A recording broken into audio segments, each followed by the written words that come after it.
Okay, so the paper today is going to be reducing network agnostophobia, and the reason this is the last paper in the series, you will notice soon, is because it tries to say that everyone else did was wrong and they are doing it right. I found the paper very interesting. There are a few caveats to their approach, but we'll go through them. What I would like to start is with the first sentence in the abstract, which I think it summarizes very well the motivation behind all this series that we've been doing, which is that the fear of the unknown can be experienced by deep learning engineers when applying networks in the real world. Why? Because generally we train, we test, we say we have 99.98% precision with 99.95% recall, and then someone asks us, yeah, well, how is it going to do in my real data? And we say, I don't know. And we put the small print everywhere, right, saying, well, this was trained and so on. So this sort of criticizes the previous approaches. It goes through all of the papers that we did in the series were taken from here. But mainly they divide the reducing agnostophobia thing. They divide it in two classes. First, you have a threshold of softmax. So if your threshold in softmax, you are trying to construct a model that cannot return none of the known classes. So the softmax itself cannot return none of the known classes. So you're just saying, I have these classes, and then I'm going to threshold that as a measurement of confidence.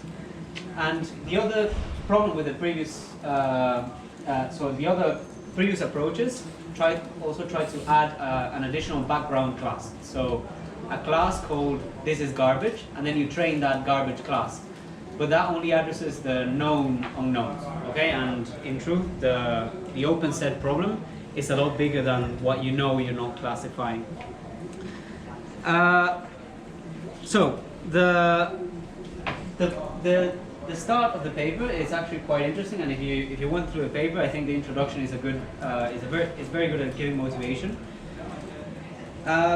But yeah, the main argument is that in previous works, so OpenMax and MC Dropout and so on, the main component is that we want to handle unknown or unwanted inputs. So the motivation behind these papers is not necessarily getting better classification accuracy, but getting better at handling unknown inputs. Okay?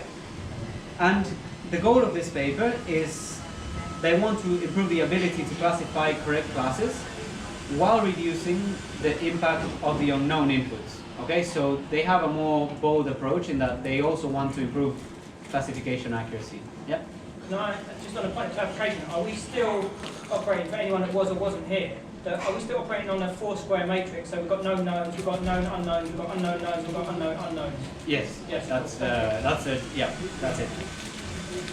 So the paper has they make a few mathematical, not abstractions, but a few mathematical definitions, and I think it's exactly what you just asked. So they define very well what are the known knowns and the known unknowns. And the first thing is that they define that the open set problem, if you think of all the things you can classify, you can define it as the natural numbers. Okay? You go from 1 to infinity, and those are all your classification targets. And for the sake of argument, let's say that the space of natural numbers is the whiteboard. So let's say whiteboard is infinity. And we call that y. Then this space of natural numbers, it can be subdivided in several different subspaces. So one is C. Let's call this little circle here. That's C. And those are the known knowns. So these are the classes that you know you want to classify. So if you call this C, this is going to go from 1 to C, where C is the number of classes that you're classifying. Then you have U. U is all Y except for C. Okay, so it's an infinite space of unknowns. Then this big space of unknowns. So if you take that away, then you have U.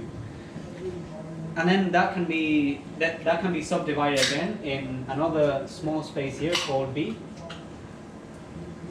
and that B is the known unknowns. Okay, this one is also finite because you have a space of, and everyone see. Okay. Okay.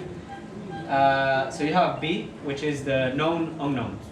Okay, and the space. I'm actually going to make these circles a bit bigger. It's not enough light, it's a problem. Yeah, that's a problem here. So let's just make it a bit bigger. So let's call this. That's C. So let's call that C, and let's call this B. So these are the known unknowns. So this can be any additional information that you put on the training set that you want to classify as garbage or as not what I want to classify. And these are the classification targets. So let's call them targets. Okay? So the known examples. So the examples that you do want your classifier to classify. And then you have A. And A is everything out there. Okay, so what remains from B. So they are the unknown unknowns, which is the big space out here. Let's call that A. Unknown. Unknown. And the question that we've been trying to answer through this whole month is how do we make our classifiers good at rejecting these unknown unknowns. Okay?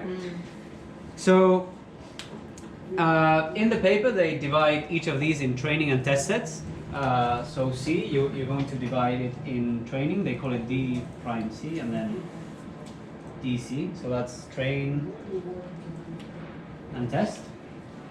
And they use a similar convention for this. So it's D prime B and D B. And then these will become important because that's how they define all the equations and all the losses that they want to create. So what is the purpose of everything that comes afterwards? I think that the way they present the paper is very curious because they present the results first, before presenting the approach as a motivation. So for that, maybe we can see.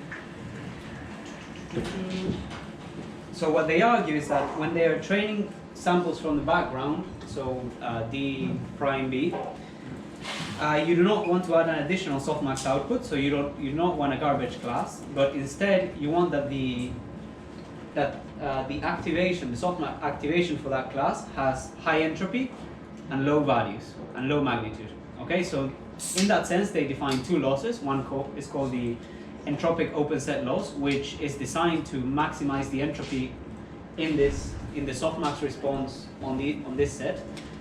And then they have what they call the objector sphere, which reduces the magnitude of the features for these training examples. And then they show it for the test example. So since the paper took the approach of showing the results first, we can talk about the results first. And I think this is one of the main, it's a qualitative result, more or less. If you think about softmax thresholding, all the colored dots are actual known classes, so they are the known labels for MNIST. The black dots are taken from a different data set. And what happens when you do softmax threshold, and this is the magnitude.